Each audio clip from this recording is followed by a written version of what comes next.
ጤና ይስጥልን ክቡራትና ክቡራን አድማጮቻችን እንደምን አደራችሁ። የለተሰኞ የጠዋት ፕሮግራማችን እነሆ ጀመረ። ከሁሉ አስቀድመን መልካም ቀን እንዲሆን እንመኛለን። የቴክኒክ ባለሙያችን ሮኔን ዳሃን ሲሆን የስቱዲዮ ተረኛ አስተናጋጅ ሰጠኝ ዘመነ። የተከበራችሁ አድማጮቻችን የሰዓቱን ዜና እናሰማና የጋዜጦች አምድ ወቅታዊ ዘገባና ቃለ ምልልሶችን እናቀርባለን። ቆይታችሁ እስከ ፕሮግራማችን መጨረሻ ከኛ ጋር እንዲሆን አስቀድመን እንጋብዛለን። አሁን የሰዓቱን ዜና በቅድሚያም አርዕስተ ዜና። ካኔ ዜና ክፍል ምርጫው ትላንት ቢካሄድ ማን ያሸንፋል በሚል ከህዝብ ላይ ያካሄደውን ግምገማ ይፋ አደረገ። የጠቅላላ ደህንነት ጥበቃው ሻባክ ድርጅት ኃላፊ ዳቪድ ዚኒ የውጭ አካላት በመጪው የክኔሴት ምርጫ ጣልቃ ለመግባት እያደረጉ ያለውን ሙከራ የሚያሳይ መረጃ ዛሬ ያቀርባሉ ተባለ። የእስራኤል የደህንነት ጥበቃ ባለስልጣናት በመካከለኛው ምስራቅ ከሚገኙ ሀገራት የደህንነት ሰዎች ጋር ባለፉት ጊዜያት ጥብቅ የሆነ ውይይት ማድረጋቸው ተገለጸ።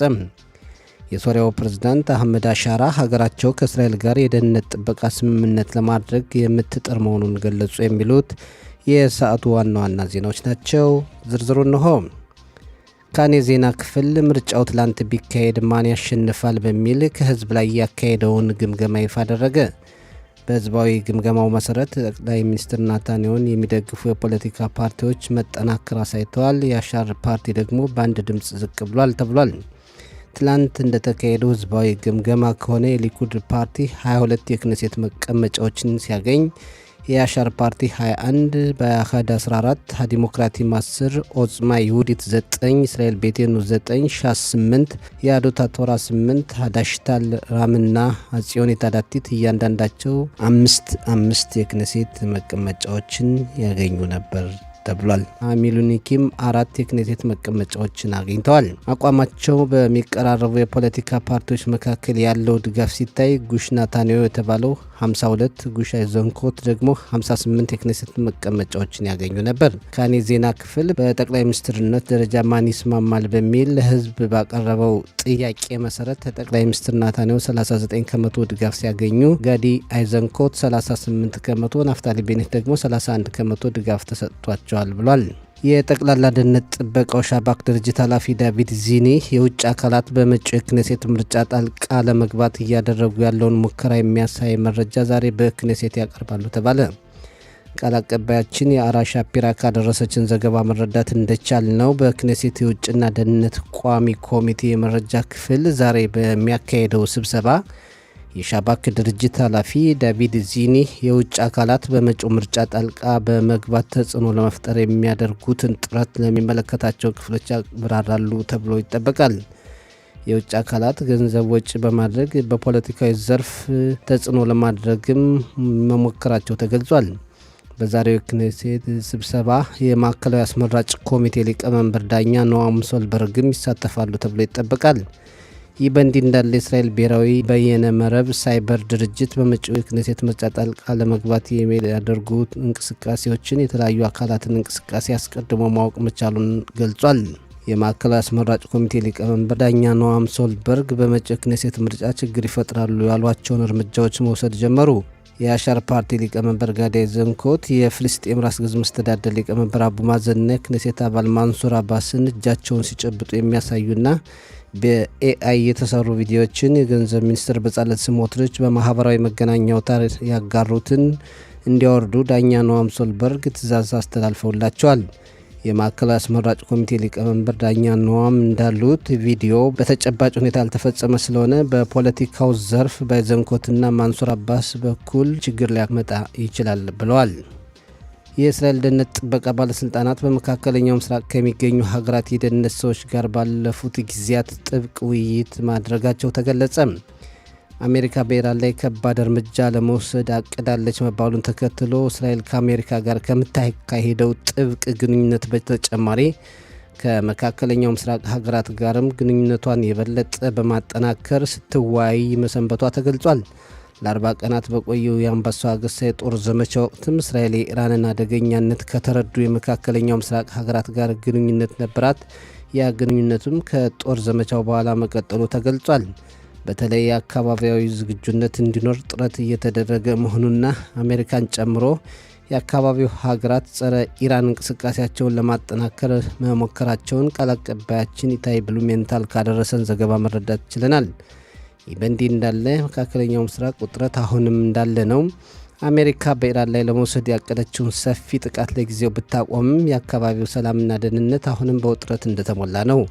ኢራንም የአቋም ለውጥ አላደረገችም። አሜሪካና እስራኤል በኢራን ላይ የያዙትን አቋምም አልተውም። የሶሪያው ፕሬዝዳንት አህመድ አሻራ ሀገራቸው ከእስራኤል ጋር የደህንነት ጥበቃ ስምምነት ለማድረግ የምትጥር መሆኑን ገለጹ። ፕሬዝዳንት አሻራ እንዳሉት ሶሪያ ከእስራኤል ጋር የደህንነት ጥበቃ ስምምነት ማካሄድ ካልቻለች ሙሉ የሰላም ስምምነት ለማድረግ ጥረት ትጀምራለች። ያ ሲሆን ግን የሶሪያን ጥቅም ባስከበረና በራማታ ጎላን ያላትን መብት ባስጠበቀ ሁኔታ ነው። ከእስራኤል ጋር ያለው ግጭት መቀጠል የሌለበትና ታሪካዊ ስህተቶች መታረም የሚገባቸው መሆኑን ፕሬዝዳንት አሻራ ገልጸዋል። ከአልጀዚራ ቴሌቪዥን ጣቢያ ጋር ባካሄዱት ቃለ ምልልስ በአፍሪካ አህጉር በምትገኘው ዲሞክራቲክ ኮንጎ የኢቦላ ቫይረስ ስርጭት በጣም እየጨመረ ሄደ ተባለ። በኮንጎ የኢቦላ ቫይረስ መከሰቱ ከወራት በፊት የተገለጸ ሲሆን እስካሁን 3200 ሰዎች በቫይረሱ ተይዘዋል። ከእነዚህ መካከል 1405 ሰዎች ሕይወታቸው አልፏል። እንደ ሕክምና ባለሙያዎች ገለጻ ኢቦላ ለሞት የሚዳርግ አደገኛ የሆነ ተላላፊ በሽታ ነው። መጀመሪያ ላይ የሚታዩት ምልክቶች ትኩሳት፣ ራስ ምታት፣ ከፍተኛ ድካም፣ የጡንቻ ህመምና ጉሮሮ መከርከር ናቸው። ቫይረሱ በሰውነት ውስጥ ሲሰራጭ ማስመለስና ማስቀመጥም ይከሰታል ተብሏል። አንዳንድ ሰዎች ደግሞ ሰውነታቸውን ውስጥና ከሰውነታቸው ውጭም ደም ሊፈሳቸው ይችላል ብለዋል ባለሙያዎቹ። ሰዎች በኢቦላ መያዛቸው የሚረጋገጠው በቤተ ሙከራ በሚደረግ ምርመራ ብቻ ነው ተብሏል። ቫይረሱ ለመጀመሪያ ጊዜ ተለይቶ የታወቀው በ1976 ዓ.ም ሲሆን በወቅቱ ወረርሽኙ በዲሞክራቲክ ሪፐብሊክ ኮንጎና ሱዳን ተስፋፍቶ ነበር ተብሏል። በሽታው ከሚተላለፍባቸው መንገዶች አንዱ በቫይረሱ ከተያዙ ሰዎች የሚወጣ የሰውነት ፈሳሽ ጋር የሚኖር ንክኪ ነው። ከሰውነት የሚወጣ ፈሳሽ የነካቸው ቁሳቁሶችን በሽታውን ሊያስተላልፉ ይችላሉ ተብሏል። ዓይን፣ አፍንጫ፣ አፍና ስንጥቅ ያላቸው የቆዳ ክፍሎች በመንካተብ ቫይረሱ ይተላለፋል። የሌሊት ወፍ፣ ዝንጀሮ፣ ጦጣ፣ ጃርትና ድኩላ በሽታውን የሚያስተላልፉ እንስሳት እንደሆኑ ይነገራል። በአንዳንድ የዱር እንስሳት ላይም ቫይረሱ ሊኖር ይችላል ብለዋል የሕክምና ባለሙያዎች። በመጨረሻም የአየር ንብረት ትንበያ ከዛሬ ጀምሮ እስከ ሐሙስ ድረስ ሙቀቱ ደረጃ በደረጃ እየጨመረ ይሄዳል ብለዋል የዘርፉ ባለሙያዎች። የዛሬው ሙቀት መጠን በዲግሪ ሴንቲግሬድ በኢየሩሳሌምና አካባቢዋ 31፣ በቴልአቪቭና አካባቢዋ 31፣ በሀይፋና አካባቢዋ 31፣ በኤርሸባና አካባቢዋ 34፣ በኤላትና አካባቢዋ 40 ዲግሪ ሴንቲግሬድ ይሆናል ብለዋል የዘርፉ ባለሙያዎች። የተከበራችሁ አድማጮቻችን ለሰዓቱ ያለን ዜና እዚህ ላይ አበቃ።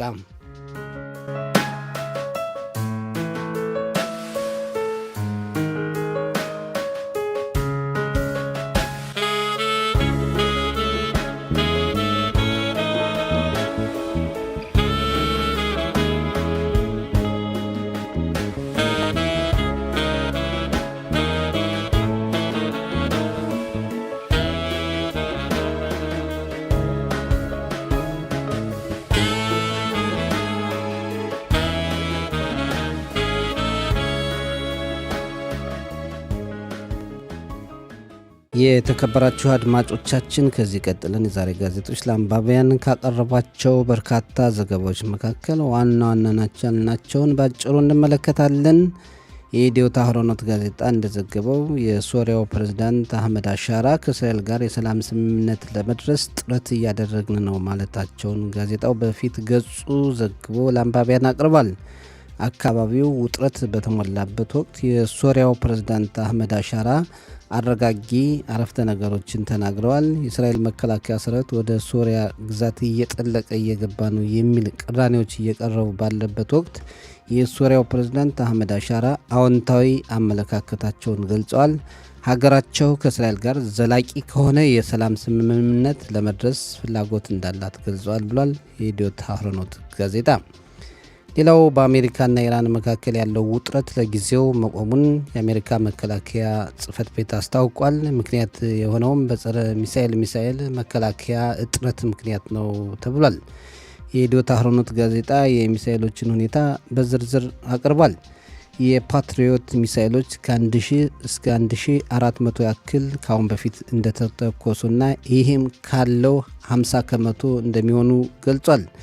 የማምረት ሁኔታው ደግሞ ከ50 እስከ 60 በወር እንደሚመረት ነው። ይሄ የፓትሪዮት ሚሳኤል ኤስኤም 3 የተሰኘው ጸረ ሚሳኤል ደግሞ 200 ያክሉ ተተኩሰዋል። ካለው 50 እጁ ማለት ነው።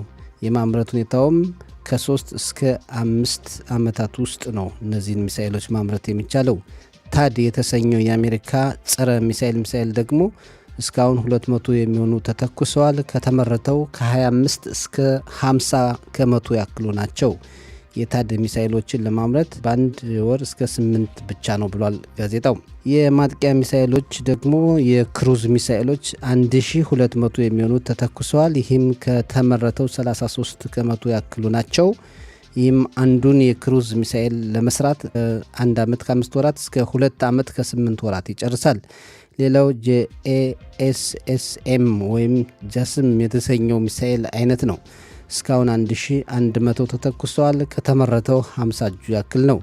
ይህን ሚሳኤል በአንድ ዓመት እስከ 396 ማምረት ይችላል። በአጠቃላይ አሜሪካ ሚሳኤሎችን የሚያከሽፉት ጸረ ሚሳኤሎችና የሚያጠቁ ሚሳኤሎች እጥረት ስላለባት በኢራን ላይ ለመውሰድ ያቀደችውን ጥቃት ለጊዜው ማቆሟን ጋዜጦች ዘግበዋል። ጎን ለጎን ደግሞ ከስምምነት ለመድረስ ዲፕሎማሲያዊ ጥረቶች ተጀምረዋል። በተለይ የሆርሙዝን የባህር ወሽመጥ በመክፈት የንግድ መርከቦች እንደተለመደው እንዲያልፉ በማድረግ በአሜሪካና ኢራን መካከል ያለውን ውጥረት ለማርገብ በፓኪስታን በኩል ጥረቶች ተጀምረዋል ብሏል የኢዲዮት አህሮኖት ጋዜጣ። ሌላው ባለፈው ሳምንት በይሁዳና ሰማሪያ ቀበሌዎች የደረሰውን የሽብር ጥቃት በተመለከተ የኢዲዮት አህሮኖት ጋዜጣ እንደዘገበው ይሁዳውያን ቴል በተባለው ገጠር ሲጎበኙ የመከላከያ ሰራዊቱ አስቀድሞ አያውቅም ነበር ተብሎ ተገልጿል። ይሁን እንጂ ጋዜጣው ጦሩ እንደሚያውቅ ዘግቧል። ሌላው በሽብር ጥቃቱ ከተገደሉት መካከል አንዱ በእስራኤል ወታደሮች አሊያም የጦር መሳሪያ ታጣቂዎች ዜጎች ሳይገደል አይቀርም ተብሎ ተጠርጥሯል። ጦሩ ሁኔታውን እያጣራ ነው። የሽብር ጥቃቱ እንዴትና በምን ሁኔታ ደረሰ የሚለውን አጣርተን ሪፖርት እናቀርባለን ብሏል መከላከያ ሰራዊቱ። በሌላ በኩል በይሁዳና ሰማሪያ ቀበሌዎች በይሁዳውያንና ፍልስጤማውያን መካከል ግጭቱ ቀጥሏል። መኪናዎችና መስጊዶችን ማቃጠሉና የመሳሰሉት የሽብር ጥቃቶች መቀጠላቸውና የአካባቢው ሁኔታም አሳሳቢ ነው ብሏል ጋዜጣው። የማዕሪብ ጋዜጣ ባለፈው ሳምንት በሽብር ጥቃት የተገደለውን ሻለቃ ዩቫል ዝራ የቀብር ስነስርዓት ትላንት መፈጸሙን ዘግቧል። እጮኛው የሽኝት ንግግር አሰምታለች። በቀብሩ የመጣውን ሰው እየተመለከተች አንተ በህይወት እያለህ መልአክ ነበርክ፣ ተመልከት ስንት ሰው እንደሚወድህ በማለት ሀዘኗን ከልብ መግለጿን ጋዜጣው ዘግቧል። የማዕሪብ ጋዜጣም የይሁዳና ሰማሪያ ቀበሌዎችን የደህንነት ሁኔታ ዘግቧል። የእስራኤል ጸጥታ ጥበቃ አባላት በአካባቢ ያለውን ውጥረት ለመቀነስ ከፍተኛ ጥረት እያደረጉ ቢሆንም ጉዳዩ ከቁጥጥር ውጭ ይወጣል የሚል ስጋት መኖሩን ማዕሪብ ዘግቧል። ቴል በተባለው ገጠር ሽብር ጥቃት ከደረሰ በኋላ በይሁዳና ሰማሪያ ቀበሌዎች የሚኖሩ ይሁዳውያን የበቀል እርምጃ ወስደዋል። 2 መስጊዶችም ተቃጥለዋል። የእስራኤል መከላከያ ሰራዊትና ፖሊስ በመተባበር 170 የሚሆኑ ተጠርጣሪዎችን በቁጥጥር ስር ማዋሉን ማዕሪብ ዘግቧል። ማዕሪብ የአሜሪካና ኢራንን ጉዳይም ዘግቧል። ውይይቱና ዛቻው በሚል የፕሬዝዳንት ትራምፕና የሙጅዳባ ሀሚናይን ፎቶግራፎች ጎን በጎን በማስቀመጥ አሜሪካና ኢራን ወደ ውይይት ተመለሱ። እንደ መሰረት እንደ መነሻ ያደረጉትም የሆርሙዝን የባህር ወሽመጥ መክፈቱ ነው። ትራምፕ የያዙት እቅድ ጸጥታ በጸጥታ ይመለሳል በማለት ገልጸዋል። ጎን በጎን ደግሞ በኢራን ላይ ዛቻቸውን ያሰማሉ። ኢራንም በተመሳሳይ ሁኔታ በአሜሪካና የፋርስ ባህረ ሰላጤው ሀገራት ላይ ዛቻዋን ቀጥላለች ብሏል ጋዜጣው። ሌላው ሁሉም ጋዜጦች የዘገቡት የእስራኤሉ ጠቅላይ ሚኒስትር ቢንያሚን ኔታንያሁ ዛሬ ወደ አሜሪካ ይሄዳሉ። ነገ ከፕሬዝዳንት ትራምፕ ጋር ተገናኝተው በሁለቱ ሀገራት ግንኙነትና በአካባቢያዊ ጉዳዮች ይመክራሉ ተብሎ ይጠበቃል። በተለይ የኢራን ጉዳይ ከፍተኛ ቦታ ይሰጠዋል ተብሎ ይጠበቃል። ይህ በእንዲህ እንዳለ የእስራኤሉ ፕሬዝዳንትና የባህሪኑ ንጉስ ትላንት በስልክ ተወያይተዋል። በአብርሃም ስምምነት መሰረት እስራኤልና ባህሪን ዲፕሎማሲያዊ ግንኙነት መፈጸማቸው መጀመራቸው ይታወሳል። ስምምነቱ ለአካባቢው ሀገራት ደህንነት መጠበቅ፣ ለምጣኔ ሀብቱ እድገትና የመሳሰሉት ያበረከተውን አስተዋጽኦ በተመለከተ ሁለቱ ከፍተኛ ባለስልጣናት መክረዋል ብለዋል ጋዜጦች። የጽዮን ታዳቲት ፓርቲ ለመጪው የክኔሴት ምርጫ እነማን መወዳደር እንዳለባቸው እጩዎችን ትላንት መርጧል። በመጀመሪያ የፓርቲው ሊቀመንበር በጻለል ስሞትሪች ሲሆኑ ቀጥሎ ሲምካ ሮትማን፣ እዛም ጽቢ ሱኮት፣ እዛም ታልና ኦሜር ሀሚም ቀጣይ ቦታዎችን ይዘዋል። ሌላው የፓርቲው ሊቀመንበር ለማስገባት የሚፈልጓቸው 2 ሰዎች ስም ዝርዝር ገና አልተካተተም። የዚህን ሁኔታም የማዕሪፍ ጋዜጣ በዛሬ ዘገባው አቅርቧል። የእስራኤል አየውም ጋዜጣም በይሁዳና ሰማሪያ ቀበሌዎች ባለፈው ሳምንት የተፈጸመውን የሽብር ጥቃትና በአካባቢ ያለውን የጸጥታ ችግር ዘግቧል። የጽዮኒት ታዳቲትን ፓርቲ የደረጃ ምደባ ምርጫም እንደ ሌሎች ጋዜጦች ዘግቧል። የሃሬጽ ጋዜጣ የአሜሪካና ኢራንን ጉዳይ ዘግቧል። ፕሬዝዳንት ትራምፕ ለኢራናውያን ተጨማሪ እድል እንሰጣለን ቢሉም ኢራናውያን ደግሞ አሜሪካ ካላጠቃች እኛም አናጠቃም ብለዋል። አሜሪካ ኢራንን ላለማጥቃት የተቆጠበችው ካለባት የጸረ ሚሳኤል ጥረት ነው የሚሉ ዘገባዎች እየቀረቡ ነው ብሏል ሃሬጽ። በይሁዳና ሰማሪያ ቀበሌዎች ይሁዳና ፍልስጤማውያን ላይ የሚፈጽሟቸው ጥቃቶች በዚህ ዓመትም 50 ከመቶ መጨመሩን ሃሬጽ ዘግቧል። ፍልስጤማውያንም በይሁዳን ላይ ጥቃቶችን ይፈጽማሉ። በአጠቃላይ በይሁዳና ሰማሪያ ቀበሌዎች በይሁዳና ፍልስጤማውያን መካከል ከፍተኛ ችግር መኖሩን ሃሬጽ ዘግቧል። በምርጫው ላይ በኤአይ የሚያሳስቱ ነገሮችን ለመስራት የሚደረጉ ጥረቶች መጨመራቸውን እና ይህ ጉዳይ አሳሳቢ መሆኑን የሃሬጽ ጋዜጣም ዘግቧል። የተከበራችሁ አድማጮቻችን የጋዜጦች አምድ ዝግጅት በአጭሩ ይህን ይመስላል። ዝግጅታችን ይቀጥላል። ቆይታችሁ አብሮን ይሁን።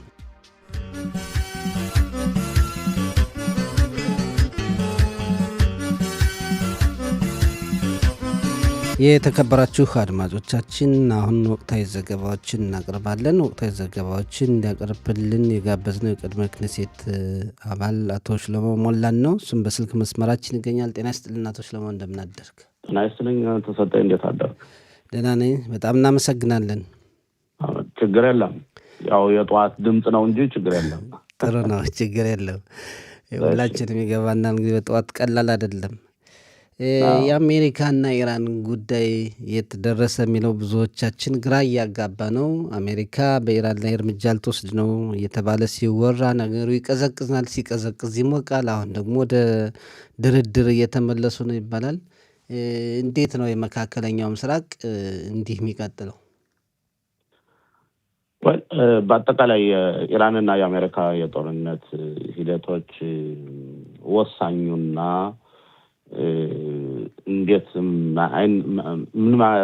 ምን አይነት ስትራቴጂ እንዳላቸው ወሳኙ ትራምፕ ናቸው።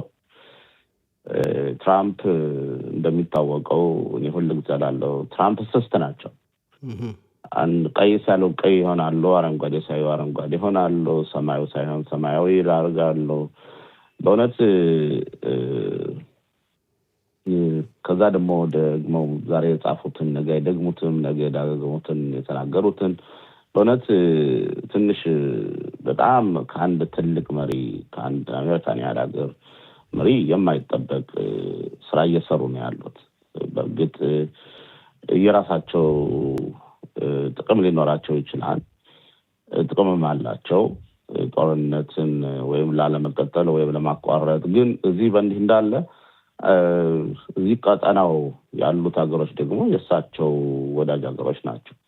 እንደ እስራኤል፣ ሳውዲ አረቢያ፣ ባህሬን፣ ኩዌት እንደዚህ አይነት ሀገሮች አሁን ኢራን ተቀጥቅጣለች፣ በጦርነት ተመትታለች፣ ወታደሯ በጣም ተዳክሟል፣ ብዙ ውድቀት አጋጥሞታል፣ ሽንፈት አጋጥሞታል። ግን ኢራኖች ያደረጉት እንዴት ነው? የራሳቸውን ውድቀት እንዳሸናፊነት የበላይነት ተጎናጽፈው በተለይ ሆርሙዝ የሚባለውን የባህር አካባቢ እነሱ ተቆጣጥረው በዓለም በተለይ ኤዥያ አካባቢና አፍሪካ ሀገሮች እዛ አካባቢ የሚወጣውን ቤንዚን የሚሸጠውን እንዳያልፍ በማድረጋቸውና በዓለም ደረጃ የቤንዚን ዋጋ ሲጨምር እና የኤነርጂ ዋጋ ሲጨምር የኢኮኖሚ ኬዎስ ወይም ለውጥ የሚያመጣ መሆኑን ስለሚያውቁ ኢራኖች በቀላሉ አሸናፊ ሆነው ቀርበዋል።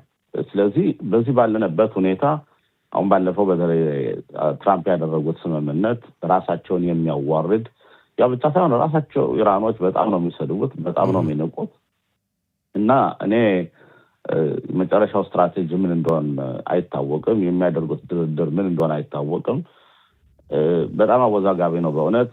ይሄ ነው ብሎ ለመተንተንና ለማስረዳት እንኳን ለአዳማጮቻችን በጣም የሚቸግር እና የሚያስቸግር አቋም ነው ትራምፕ ይዘውት ያለና ኢቨንት እንዳለ ይሄ ደግሞ በእኛ ላይ ጉዳት የሚያመጣ ነው። በተለይ በሀገራችን በኑሯችን ኢራን የኒውክሌር ቦምብ ተሸክማ የእስራኤል ጎረቤት ወይ እዚህ አካባቢ መኖር አትችልም። ኢራኖች የሚመሩት በጣም ባከረረ የእስልምና ሃይማኖት ስለሆነ መሪነታቸው የሃይማኖታዊ መሪ ነው።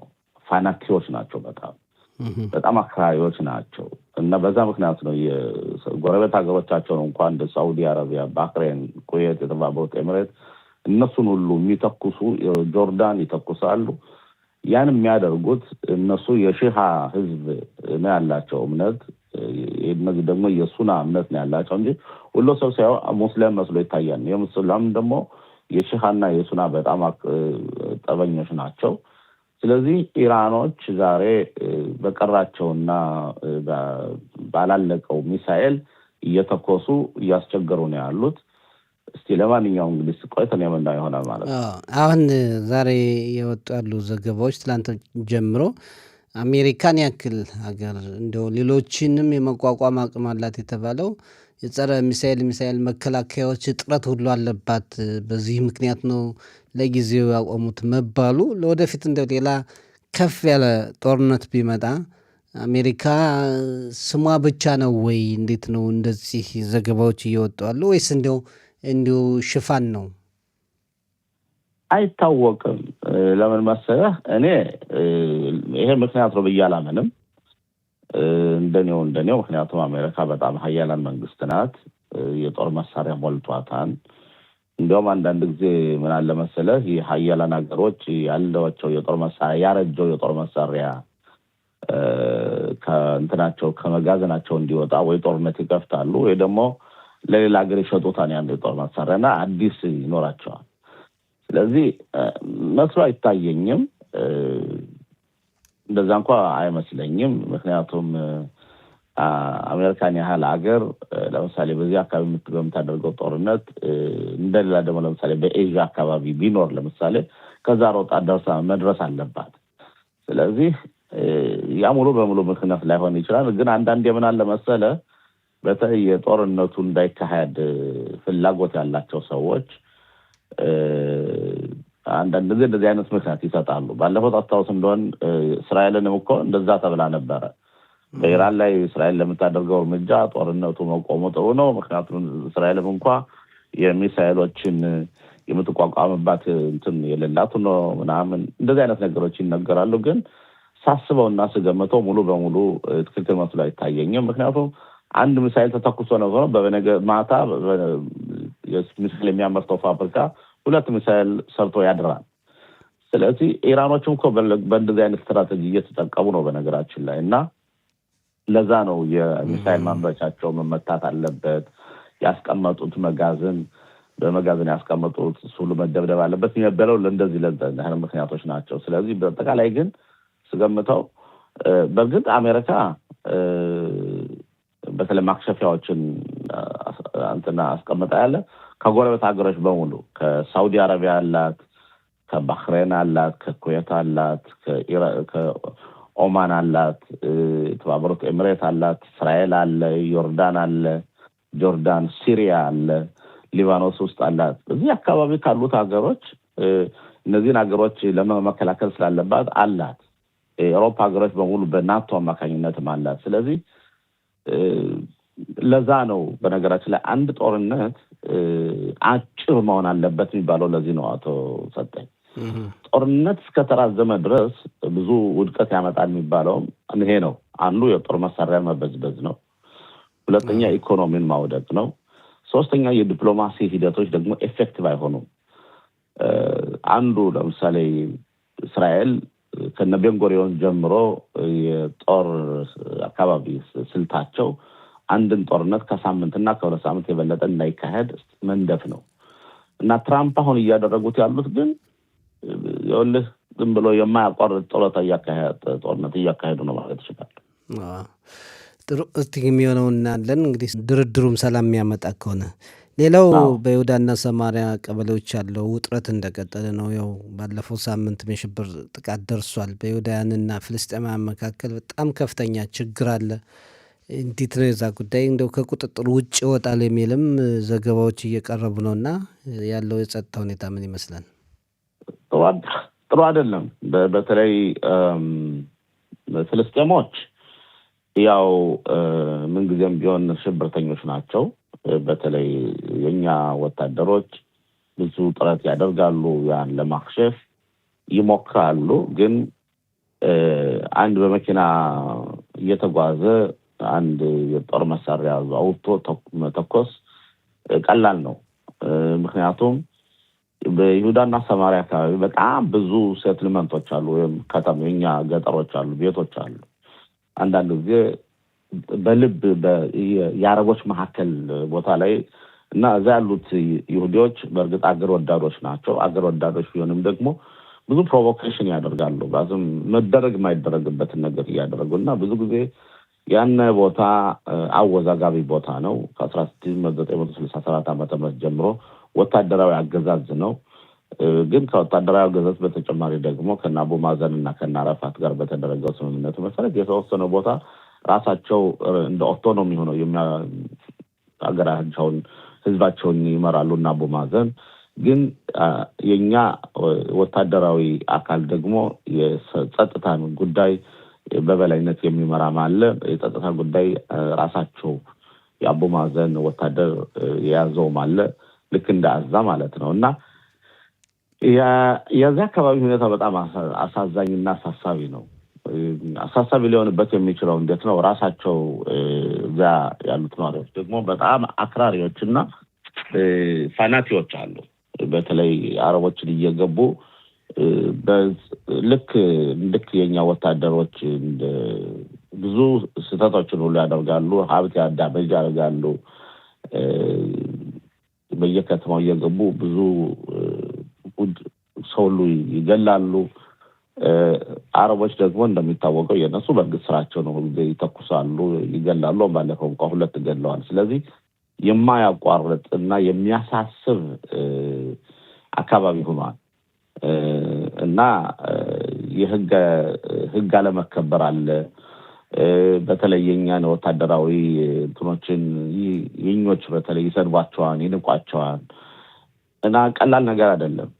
ስለዚህ አሁን መደረግ ያለበት እንዴት ነው? የይሁዳ ሰማሪያ ነዋሪዎች፣ እስራኤሎች በተለይ ይሁዲዎች ህግን በጋት ከመጣስና የሚፈልጉት ነገርኛ እናደርጋለን ከማለት መቆጠብና ወታደሩ በነጻነት እነዚህን ቴሮሪስቶች ወይም ሽብርተኞች እያዘ እንዲቀጣቸው፣ እንዲያስራቸው፣ የሚገደል ያለባቸው እንዲገደሉ፣ ወታደራዊ ኦፕሬሽን ማድረግ ካለባቸው እንዲያደርጉ ማድረግ ነው እንጂ አሁን ያለው ሁኔታ በጣም አሳሳቢ ነው። ጥሩ። ሌላው ወደ ህብረተሰባችን ጉዳዮች እንመለስና እንግዲህ እንደምታውቀው ሰሞኑን በጣም በሃይማኖት ዙሪያም በተለያዩ በአሊያውም በኩል ሀሳቦች ይነሳሉና አንዱን ይደግፋል፣ አንደኛውን ይቃወማልና በህብረተሰባችን መነጋገሪያ የሆነ ነገር ነው እንደሚታወቀውና በዚህ ጉዳይ ምን አስተያየት አለ? አንተ ካለህ ልምድ እውቀት፣ የተለያዩ መስሪያ ቤቶች የሚሰራህበትን ሁኔታ አለና። ይኸውልህ አንዳንድ ጊዜ አንድ ሰው ሰላማዊ ሰልፍ አደራጅቶ በሚሄድበት ጊዜ የሰላማዊ ሰልፉን ርዕዮተ ዓለም መግለጽና በተለይ ከዛ ቦታው ተጋብዘው የሚናገሩት ሰዎች እነማን ናቸው የሚለውን መፈተሽ አለበት።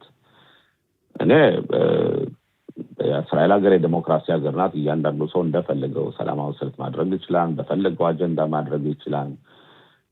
በአጠቃላይ ግን የሚደረገው ሰላማዊ ሰልፍ የሚያመጣው ሽንፈት ምንድነው የሚለውንም ማሰቡ መገመቱ አስፈላጊ ነው።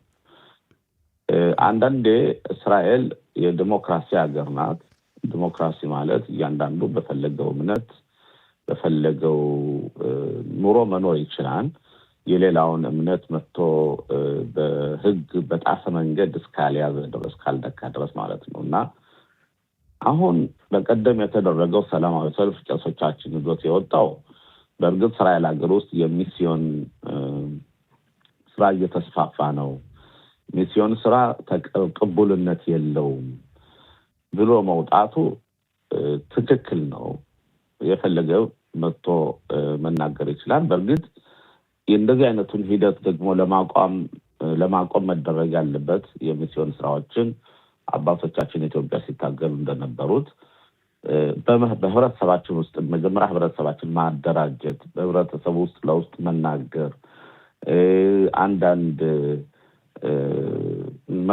መሰራት ያለባቸውን ስራዎች እንዲሰሩ ማድረግ ነው። ግን በአደባባይ ወጥቶ 75,000 የመጡት ቤተ እስራኤላውያን እነሱን ሙሉ በሙሉ መፈረጅ እንደ ሚስዮኖች ናቸው ተብሎ መፈረድ ይሄ በጭራሽ ተቀባይነት የሌለውና ብልግና አባባል ነው።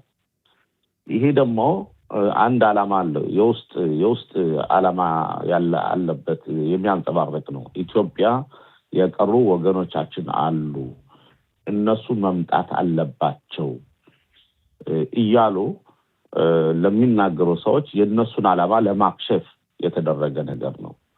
ስለዚህ የተወጣበት ዓላማ ሚስዮንን ለመቃወም ሲሆን ግን ኢትዮጵያ የቀሩት ወገኖቻችን አይምጡ የሚሉ አጀንዳ የሚያካሄዱ ስላሉ ይሄ ሰላማዊ ሰልፍ እነሱን ያገለግላቸው ማለት ይችላል እና ይሄ በጣም በጣም በጣም አደገኛ ነው፣ ትክክል አይደለም።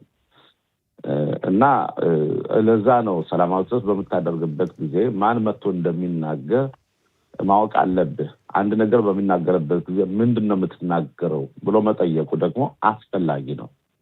ስለዚህ በቀደም የኛን ቄሶች በእውነት ከልብ ተቆርቆረው ስለ ሃይማኖታቸው የወጡትን የተጠቀሙባቸው ለእንደዚህ አይነትና በጣም የብልግና አባባል ነው እዛ የተነገረው። ይሄ አንዱ። ሁለተኛ ደግሞ እንደዚህ አይነት ሰላማዊ ሰልፍ በሚደረግበት ጊዜ ደግሞ የሌላውን ሃይማኖት ተከታይ እዚህ ለምሳሌ እስራኤል ሀገር ውስጥ የእስልምና ሃይማኖት ተከታዮች አሉ፣ የክርስትና ሃይማኖት ተከታዮች አሉ። የእስራኤል ሀገር በጊዜ የይሁዲ ሀገር ናትና የእስራኤል ሀገር መንግስት ስትቋቋም እስራኤል የሃይማኖቶች ነፃ ሀገር መሆን አለባት ነው አንዱ አባባል። እና እንዳልኩት እንደ ሚስዮን አይነት ስራ ለምሳሌ ሞር ደስ የሚባል አለ። ለምሳሌ እነሱን መቃወም አለብን፣ ግን የእነሱን ተቃውሞ ማሰማት ያለብን ህብረተሰቡን በማስተማር ነው እንጂ በአደባባይ ወጥቶ የክርስትናን ሃይማኖት ማውገዝ አይደለም። የክርስትና ሃይማኖትን ማውገዝ በዓለም አቀፍ ደረጃ እስራኤልንም ጸረ እስራኤል በዓለም አቀፍ ስላሉ ያም እስራኤልን ያስጎዳት ይችል ይሆናል እና የሃይማኖታዊ ንቅናቄም ሊያመጣ ይችላል እና ጥንቃቄ ማድረጉ አስፈላጊ ነው። ደጋግሜ የምለው ሚስዮንን መቃወም፣ የሚስዮንን ስራ መቃወም፣ ኢትዮጵያ የቀሩት ወገኖቻችን በሚመጡበት ጊዜ ደግሞ አንዳንድ ሃይማኖታቸውን ነን ብለው አውቀው የተሳስተው ይመጡ እንዳሉ እነሱ እንደዚህ አይነት ሰዎች እንዳይመጡ ማጣራቱ የመንግስት ኃላፊነት ነው።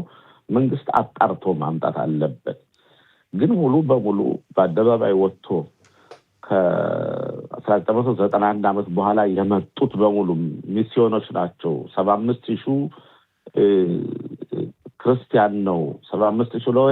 ይሄ በጣም በጣም አጸያፊ አባባል ነው። እንዳልኩት ዓላማው የውስጡ ዓላማ ኢትዮጵያ የቀሩት ወገኖቻችን አሁንም እንዳይመጡ ከዚህ የመጡትን ደግሞ ለማሸማቀቅ ወይም ደግሞ እሱ ሰው እንዲፈራ ለማድረግ ይሄ የማይጠበቅና የማይባባል ህብረተሰቡ ምንም አይጠቅምም ያለውን ህብረተሰቡ ቢያውለ ምን አለ መሰለህ ለትግሉ ወይም ለወጡበት ዓላማ ምንም ግንኙነት የለውም በጭራሽ። የማይገኝ ሚስዮንን መቃወምና ኢትዮጵያ የቀሩት ወገኖቻችን እንዳይመጡ ብሎ መናገርና እየተጣሩ ይምጡ ማለት ሲገባ ሁሉን መፈረጅ እና እንደዛ ማለት 75 ብቻ ከዛ በላይ ነው። እና ለምሳሌ አንዳንድ ክርስቲያኖች ደግሞ ተጋብተው መጥተው እዚህ ይሁዲ ሆነው ጊዩር አድርገው በሰላም ቤተሰብ መስርተው የሚኖሩም አሉ።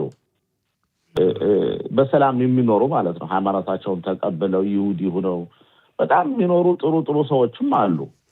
ስለዚህ አንዳንድ ጊዜ ለምሳሌ እንበል ከመቶ የተወሰነ ሰው ወይም ደግሞ ከ1000 ሰው የተወሰኑ ሰዎች ተመልሰው ወደ ክርስትና ወይም ክርስትና ሃይማኖት ሄደው ከሆነ ሌላው ሁሉ መፈረጁ ትክክል አይደለም። ይሄ በጣም መጥፎና ለህብረተሰቡ ውስጥ ለውስጣችን ደግሞ እንዳንዋደድ ፍቅር እንዳይገባ በኛ መካከል የሚደረግ ነገር ነውና ጥንቃቄ ማድረጉ አስፈላጊ ነው። እንደገና እኔ ኩሩ ይሁዲ ነኝ፣ በይሁዲነቴ የምኮራ፣ በይሁዲ ሃይማኖቴ የማምን ሰው ነኝ። ለሃይማኖታችንም ታጋይ ነን። ራባኖች እንኳን ጊዩር አድርጎ ሲሉና ዞር በሉ ብለን የታግለን ሃይማኖታችን ያስከበርን ሰዎች ነን። ግን እንደዚያ እንዳለ ሆኖ ለምሳሌ ሞርደሴ የሚባለው ሃይማኖት ቀያሽ ማህበረሰብ የወጣ ሰው ነው። ከቄሶቻችን የተማረ ነው። እንደዚህ አይነቱን ሰው እሱ አሁን ብዙ አመት ባሮች ሁሉ ቀይሷቸዋል። ግን እሱን ለምሳሌ የሞርን ተከታዮች እያስተማሩ መመለስ ነው እንጂ ሰላማዊ ሰልፍ ሄዶ ጠቅላይ ሚኒስትሩ ምን ሊያደርግ ነው? ክነሴቶች ምን ሊያደርጉ ነው? ያርጉት እኮ ምን የሚያርጉት ነገር ያላቸው። ለማንኛውም አሁን ቅድም እንደገለጽከው አንዳንድ ነገሮችን እንዲህ በተረጋጋ ሁኔታና ከስሜት ወጥቶ ማየት የሚያስፈልግ ነው።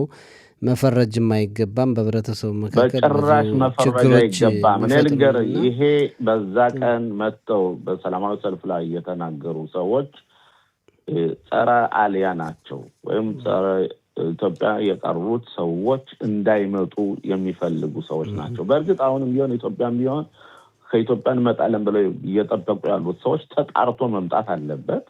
ተጠይቆ ዘራታቸው ተቋርጦ እኔ ምሳሌ አሁን እኔ እናንተ ዘመዶች ነን። እኔ እናንተ 6 እና 5 ትውልድ ዘመዶች ነን።